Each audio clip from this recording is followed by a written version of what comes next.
Setelah Ki Demang ini menghadap Sang Raja membawa hasil-hasilnya, Sang Raja itu akhirnya pedat sabdo bahwa industri mebel hutan Trangsan ini nanti yang akan menjadi tulang punggung perekonomian yang ada di Desa Trangsan dan sekitarnya.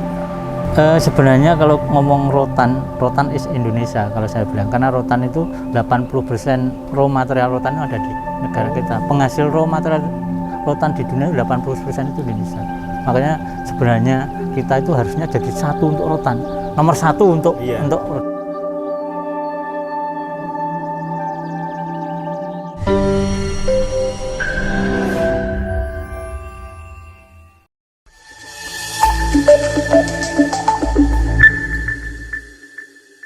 Halo warga Taniling, kita akan meliput hasil bumi yaitu rotan dengan produksinya, dan kita berada di salah satu tempat atau desa produksi rotan atau sentranya rotan nomor 2 terbesar di Indonesia, yaitu di Desa Trangsan, Kecamatan Gadak, Kabupaten Sukoharjo di Jawa Tengah. Kita nanti akan ngobrol dengan beberapa perangkat desa termasuk Pak Lurah atau Pak Kades, dan juga nanti kita akan coba berkunjung ke beberapa pengrajin di skala pabrik maupun rumahan.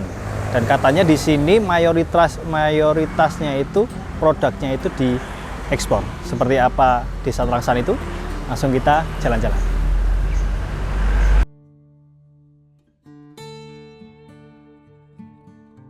Halo warga Taniling, selamat pagi.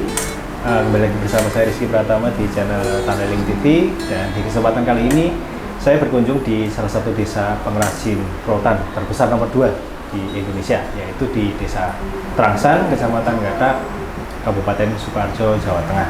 Nanti kita akan coba keliling dan juga bertanya dengan beberapa pengrajin, dan saat ini kita berkesempatan untuk ngobrol langsung dengan Bapak Lurah. Selamat pagi, Pak. Selamat pagi. Ya. Pak, mungkin sebelum kita ngobrol boleh kenalan dulu. Ya, nama saya adalah Mujiman, selaku Kepala Desa Trangsan. Ya, alhamdulillah. Di Desa Trangsan ini adalah daerah yang potensi. Kita memiliki wilayah yang terluas di Kecamatan Gadak, luas wilayah yaitu sekitar 268,33 hektar. Sedangkan potensi masyarakat, ya ini adalah yang terbesar adalah industri mebel hutan Trangsan.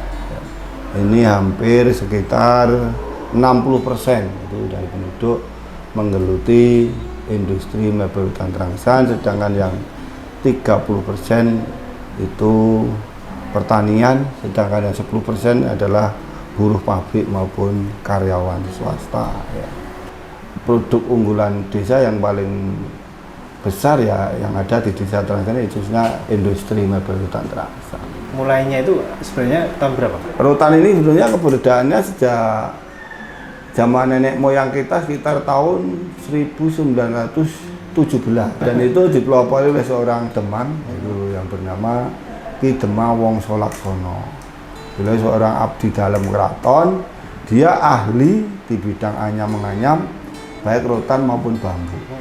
Jadi setiap hasil kerajinan beliau ini sangat bagus, sehingga Sang Raja Surakarta ini tertarik sama produk-produk beliau, dan akhirnya Sang Demang ini ditimbali ke keraton untuk membawa hasil-hasil kerajinan. Dulu setelah Ki Demang ini menghadap Sang Raja membawa hasil-hasilnya, Sang Raja itu akhirnya pedat sabdo bahwa industri mebel hutan Trangsan ini nanti yang akan menjadi tulang punggung perekonomian yang ada di Desa Trangsan dan sekitarnya. Kalau ditanya mengenai gambaran umum kondisi saat ini itu Desa Trangsan yang terkenal pengrajin rotan itu gambaran umumnya gimana? Ya, setelah Sang Raja itu sabdo akhirnya memang perkembangannya sangat pesat sekali ya.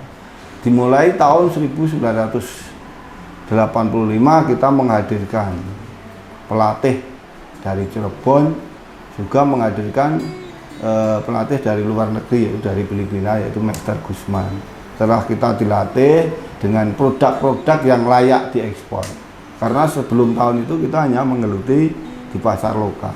Akhirnya setelah kita latihan selama 4 bulan berturut-turut, akhirnya kita bisa ekspor pertama di tahun 1987. Dan masa kejayaannya itu di tahun 90-an, Mas. Kita bisa mencapai 500 kontainer per bulan. Kita memiliki tenaga kerja itu kurang lebih 9.000 pada waktu tahun 90. Karena order memang sangat banyak sekali. Hai Sobat Taniling, buat kalian produsen kopi Robusta asalan Green Bean, jangkau pasar lebih luas dan dapatkan penawaran tertinggi dari pembeli. Ayo posting kopi kamu di Agri Plaza. Caranya gampang banget, download aplikasi Taniling di Google Play.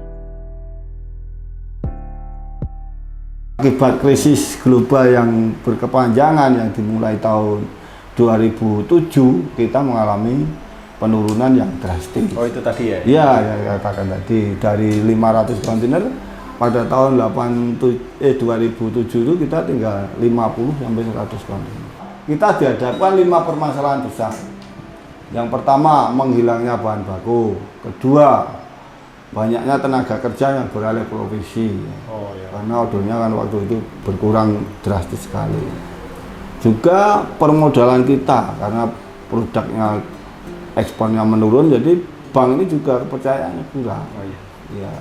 Juga yang keempat adalah desain-desain kita yang masih ketinggalan dan masih ketergantungan, sehingga kita kalau desain itu tergantung pada pembeli, kita mencari keuntungan juga sulit karena sudah didikte dari sana. Beda kalau desain itu dari kita.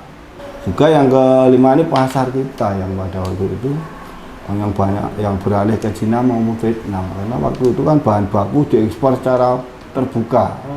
Nah, sejak tahun 2011 itu memang dari pemerintah pusat untuk menyetop bahan baku, sehingga di Trangsan ini bisa meraih bahan baku secara mudah sampai saat ini. Kalau sekarang jumlahnya berapa, Pak? Pengrajinnya? Pengrajin. Pengrajin kalau sekarang masih sekitar 215. Kalau waktu di tahun 2007 itu kita tinggal 90 sampai 100 pengrajin. Dan alhamdulillah setelah ada klaster, ada koperasi, ini akhirnya merangkak sedikit demi sedikit, bisa bertambah lagi dan pasar sudah berpihak pada kita, baik pasar lokal maupun pasar ekspor. Oke, mungkin cukup sekian, Ya. Pak Lurah. Saya izin untuk melihat-lihat pengrajin yang ada di Ya, kami persilakan, monggo.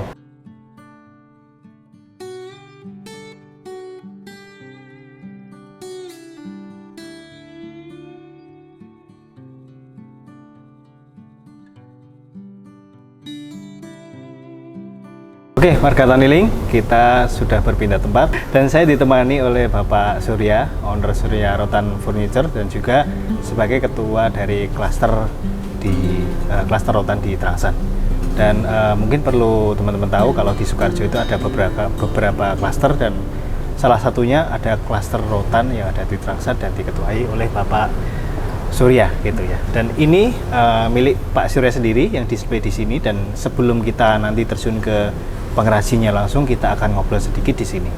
Oke, Pak Surya, untuk displaynya ini, untuk tempat ini yang Bapak miliki ini tuh kelas untuk ekspor apa gimana, Pak?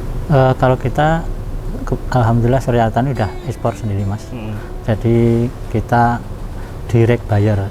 Jadi kita sudah atas nama sendiri, atas nama CP Surya Rotan, kita ekspor ke berbagai negara. Ekspor itu artinya gimana? Ekspor itu hanya ekspor saja atau memang menerima yang lokalan juga? Mayoritas kita masih untuk pasar ekspor. Kalau untuk domestik sangat kurang, di bawah 10% mungkin. Oh, iya. Jadi prioritasnya di ekspor ya? Iya. Kalau yang di Trangsan sendiri itu, yang di lokalnya itu? Kalau gimana? Trangsan ini ada dua ya. Jadi ada yang orientasinya pasar ekspor, ada yang saya memang untuk domestic market atau lokal. Itu memang pelakunya beda banyak. Jadi ada yang fokus seperti saya ya, itu fokusnya di ekspor. Ada beberapa teman yang memang fokusnya di untuk domestic market atau lokal ada. Kalau untuk bahannya, Pak, mungkin bahan sama kualitasnya itu yang kualitas ekspor sama lokalan itu? Ya, salah satu pembedanya itu. Jadi kalau bahan seperti rotan ya, kita kebanyakan mendatangkan rotan dari Sulawesi, Kalimantan, itu biasanya yang grade bagus, grade A, B itu memang untuk pasar ekspor. Nanti yang agak harganya agak miring itu biasanya untuk lokal. Kalau melihat pasarnya sendiri Pak, terutama yang Bapak tekuni kan diekspor, itu gimana pasarnya sekarang? Sebenarnya pasar itu cukup luas, cukup besar. Tinggal kita bisa meraihnya atau tidak. Karena gini, kalau untuk meraih pasar ekspor terutama ya, kompetitor kita kan negara-negara lain. Selain produsen yang di Indonesia sendiri, itu untuk rotan itu ada di Surabaya, ada di Cirebon, ada juga di Jepara, di Jogja juga ada. Selain di Tangshan ini, selain kompetitornya mereka kita juga kompetisi sama negara-negara seperti Vietnam, Cina, Malaysia. Jadi pasar itu ada, tinggal kita bisa meraihnya atau tidak. Nah, ini pengaruhnya tentunya satu, promosi, kemudian kualitas produk, kemudian harganya. Kan harus memang matching, harus. Kalau untuk skala dunia mungkin ya Pak, di dunia itu Indonesia itu gimana sih? Sebenarnya kalau ngomong rotan is Indonesia kalau saya bilang, karena rotan itu 80% raw material rotan itu ada di negara kita. Penghasil raw material rotan di dunia 80% itu Indonesia. Makanya sebenarnya kita itu harusnya jadi satu untuk rotan, nomor satu untuk rotan, tapi kenyataannya memang belum. Nah, kita menang di raw material, tapi kita masih kalah di desain sama SDM.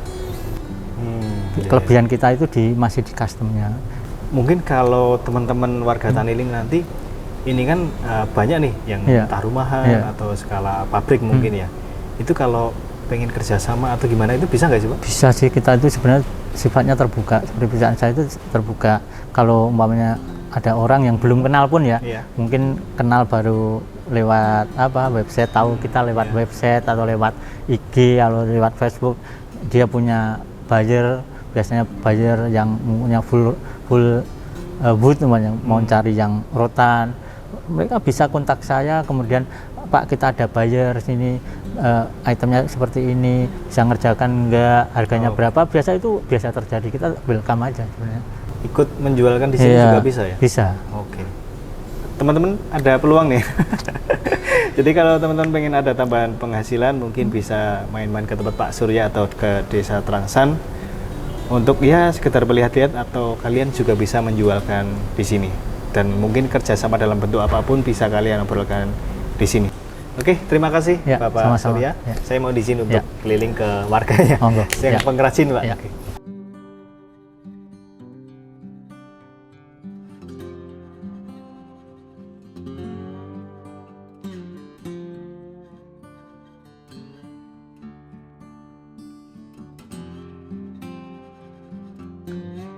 Oke warga Taniling, saat ini kita sudah berada di tempat produksi. Pak, kita boleh nggak tanya-tanya masalah prosesnya itu?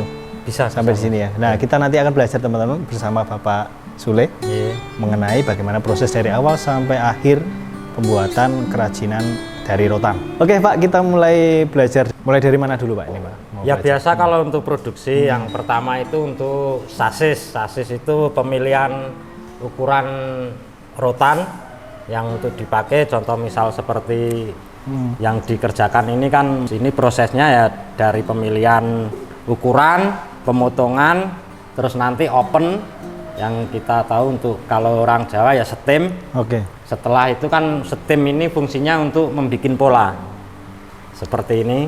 Oh, biar bisa dibengkokkan? Ya, karena open itu untuk melenturkan rotan yang keras ini. Enggak terbakar ya? Tapi lentur ya? Panas. Nah, setelah ini nanti untuk pembentukan pola itu pakai mal yang seperti itu. Ini seperti ini kan mal yang dibikin itu mal. Nah, nanti untuk perakitan, selesai untuk tugasnya rangka di sini. Nanti setelah ini kan dilempar di bagian dekorasi atau penganyaman. Setelah dianyam selesai kan nanti ke produksi untuk finishing. Finishing itu ya prosesnya untuk mengamplas, ya untuk sanding, clear, terus nanti hasil terakhir itu biasa di sini untuk packing. Oke, itu saja teman-teman. Sekali lagi terima kasih Bapak Sule sudah memberikan waktunya untuk kita belajar membuat rotan. Dan bagi warga Taniling, jangan lupa like, comment, dan subscribe channel YouTube Taniling TV. Salam Taniling TV, bisnis agri tak pernah mati.